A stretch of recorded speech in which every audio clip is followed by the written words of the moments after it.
कभी सोचा है कि किसी भी डिजिटल सिग्नल के अंदर आखिर छिपा क्या होता है? इसे आप एक गाने की तरह समझ सकते हैं, जिसमें कई सुर मतलब कई फ्रीक्वेंसीज एक साथ बज रही होती हैं। आज हम यही सीखने वाले हैं कि कैसे इन छिपे हुए सुरों को ढूंढा जाए और उनके राज खोले जाएं। तो हमारा आज का सफर कुछ ऐसा रहेगा। सबसे पहले हम देखेंगे कि सिग्नल के अंदर आखिर होता क्या है। फिर हम बात करेंगे डीएफटी फ्रीक्वेंसी डिकोडर की। उसके बाद हम स्पेक्ट्रम को विजुअलाइज करेंगे, मतलब देखेंगे कि ये दिखता कैसा है। फिर समझेंगे कि हमारा नजरिया कितना साफ हो सकता है, और आखिर में जीरो पैडिंग के एक बहुत कॉमन भ्रम को तोड़ेंगे। तो चलिए शुरू करते हैं बिल्कुल बेसिक सवाल से। हम आखिर ढूंढ क्या रहे हैं? देखिए, कोई भी कॉम्प्लेक्स सिग्नल एक म्यूजिकल कॉर्ड जैसा है। कई सारे सुर एक साथ बज रहे हैं। हमारा काम है उन अलग अलग सुरों को यानी फ्रीक्वेंसीज को पहचानना। तो असल सवाल यही है कि एक डिजिटल सिग्नल के अंदर कौन कौन सी फ्रीक्वेंसीज छिपी हुई हैं। इसी सवाल का जवाब हम ढूंढने निकले हैं। अच्छा, तो इन छिपी हुई फ्रीक्वेंसीज को डिकोड कैसे किया जाए? इसके लिए हमारे पास एक बहुत ही पावरफुल गणितीय टूल है, जिसे कहते हैं डिस्क्रीट फूरियर ट्रांसफॉर्म या शॉर्ट में डीएफटी। आप इसे सिग्नल की एक्सरे मशीन समझ सकते हैं, जो अंदर की हर चीज को साफ साफ दिखा देती है। अब डीएफटी हमें असल में दो बहुत काम की चीजें बताता है। पहली है मैग्नीट्यूड स्पेक्ट्रम। सीधे सीधे कहें तो ये बताता है कि कौन सी फ्रीक्वेंसी कितनी ताकतवर है। मतलब अगर सिग्नल एक गाना है तो कौन सा सुर सबसे जोर से बज रहा है, इसका पता यहीं से चलता है। और दूसरी चीज है फेज स्पेक्ट्रम। ये थोड़ा अलग है। ये हमें बताता है कि हर फ्रीक्वेंसी की लहर शुरू कहाँ से हो रही है, उसका स्टार्टिंग पॉइंट क्या है। मतलब सभी सुरों के बीच टाइमिंग का तालमेल कैसा है, ये फेज स्पेक्ट्रम से पता चलता है। ठीक है, थ्योरी तो बहुत हो गई। अब असल में देखते हैं कि जब हम डीएफटी एनालिसिस करते हैं तो उसका जो रिजल्ट आता है वो ग्राफ पर दिखता कैसा है। तो ये देखिए, अक्सर जो डीएफटी का मैग्नीट्यूड स्पेक्ट्रम बनता है वो कुछ ऐसा दिखता है। इसमें खास बात है, ये सिमेट्रिकल होता है, मतलब बीच से दोनों तरफ एक जैसा। ये हमें पॉजिटिव और नेगेटिव दोनों तरह की फ्रीक्वेंसीज दिखाता है, जो एक दूसरे की मिरर इमेज की तरह होती हैं। इसकी एक और खासियत है, ये जो स्पेक्ट्रम है ना, ये पीरियोडिक होता है। मतलब ये पैटर्न एक खास इंटरवल के बाद खुद को रिपीट करता है, बिल्कुल वैसे ही जैसे कोई पहिया घूमता है और वापस उसी जगह आ जाता है। और ये इंटरवल होता है 2π। चलिए अब एक बहुत ही जरूरी कॉन्सेप्ट की बात करते हैं, फ्रीक्वेंसी रेजोल्यूशन। इसका सीधा सा मतलब है कि हमारा नजरिया कितना साफ है, हम अलग अलग फ्रीक्वेंसीज को कितनी बारीकी से देख पाते हैं।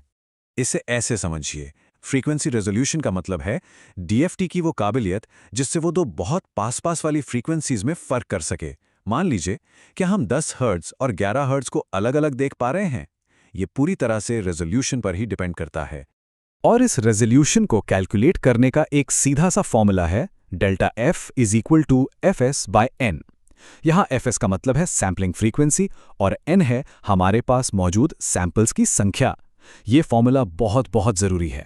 तो इस फॉर्मूले से सबसे बड़ी बात क्या निकल कर आती है, वो ये कि एन यानी सैंपल्स की संख्या जितनी ज्यादा होगी, रेजोल्यूशन उतना ही बेहतर होगा। मतलब जितना लंबा हम सिग्नल को रिकॉर्ड करेंगे, उतनी ही साफ तस्वीर हमें फ्रीक्वेंसीज की मिलेगी। इससे एक उदाहरण से समझते हैं तो बात और साफ हो जाएगी।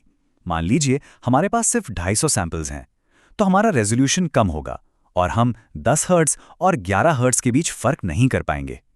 लेकिन अगर हम सिग्नल को लंबा करके 1000 सैंपल्स ले लें तो रेजोल्यूशन बढ़ जाएगा और हाँ, अब हम उन दोनों फ्रीक्वेंसीज को अलग अलग पहचान सकते हैं। अब आते हैं एक बहुत ही कॉमन गलती पर, एक ऐसा शॉर्टकट जो सुनने में तो बड़ा अच्छा लगता है, पर क्या वो सच में काम करता है? चलिए देखते हैं। तो सवाल मन में आता है कि अगर सिग्नल को लंबा करने से यानी एन बढ़ाने से रेजोल्यूशन बेहतर होता है, तो क्यों ना एक काम करें, अपने सिग्नल के आखिर में ढेर सारे जीरो लगाकर उसे आर्टिफिशियली लंबा कर दें। है ना अच्छा आइडिया? वेल, इसका जवाब एक बड़े से नहीं में है। जी नहीं, ऐसा करने से रेजोल्यूशन बेहतर नहीं होता। ये सिर्फ एक भ्रम है। तो फिर सवाल उठता है कि ये जीरो पैडिंग यानी जीरो जोड़ने से होता क्या है? होता ये है कि ये आपके ग्राफ पर जो पॉइंट्स हैं उनके बीच के गैप को भर देता है। इससे ग्राफ देखने में ज्यादा स्मूथ और डिटेल्ड लगता है। लेकिन ध्यान दीजिए, इससे कोई भी नई इंफॉर्मेशन ऐड नहीं होती। और यही है सबसे जरूरी बात, जीरो पैडिंग उन दो करीबी फ्रीक्वेंसीज में फर्क करने में आपकी कोई मदद नहीं करेगा। असली रेजोल्यूशन तो आपके ओरिजिनल सिग्नल की लंबाई पर ही डिपेंड करता है, न कि बाद में जोड़े गए जीरो पर। जैसा कि अक्सर कहा जाता है, असली दुनिया में मुफ्त में कुछ नहीं मिलता, और ये बात यहाँ बिल्कुल फिट बैठती है। रेजोल्यूशन को बेहतर बनाने का कोई शॉर्टकट नहीं है। अगर बेहतर नतीजे चाहिए तो आपको ज़्यादा डेटा इकट्ठा करना होगा, मतलब एक लंबा सिग्नल रिकॉर्ड करना होगा। तो चलिए, जो कुछ हमने आज समझा उसे फटाफट समेट लेते हैं। पहली बात, डीएफटी सिग्नल के अंदर छिपी फ्रीक्वेंसीज को डिकोड करता है। दूसरी बात, मैग्नीट्यूड बताता है कि फ्रीक्वेंसी कितनी स्ट्रांग है, और फेज बताता है उसकी शिफ्टिंग या टाइमिंग। तीसरी और सबसे जरूरी बात, असली फ्रीक्वेंसी रेजोल्यूशन हमेशा ओरिजिनल सिग्नल की लंबाई n पर ही डिपेंड करेगा। और चौथी बात, जीरो पैडिंग से ग्राफ सिर्फ सुंदर दिखता है, रेजोल्यूशन नहीं सुधरता। और जाते जाते ये सब हमें एक बहुत ही मज़ेदार सवाल पर लाकर छोड़ देता है। हमने देखा कि लंबे सिग्नल से बेहतर रेजोल्यूशन मिलता है, लेकिन सोचिए, अगर कोई फ्रीक्वेंसी समय के साथ बदल रही हो तो, जैसे कि जब कोई बात कर रहा हो या कोई गाना बज रहा हो, तब हम उसका एनालिसिस कैसे करेंगे? ये एक ऐसा सवाल है जो हमें और भी एडवांस टॉपिक्स की तरफ ले जाता है।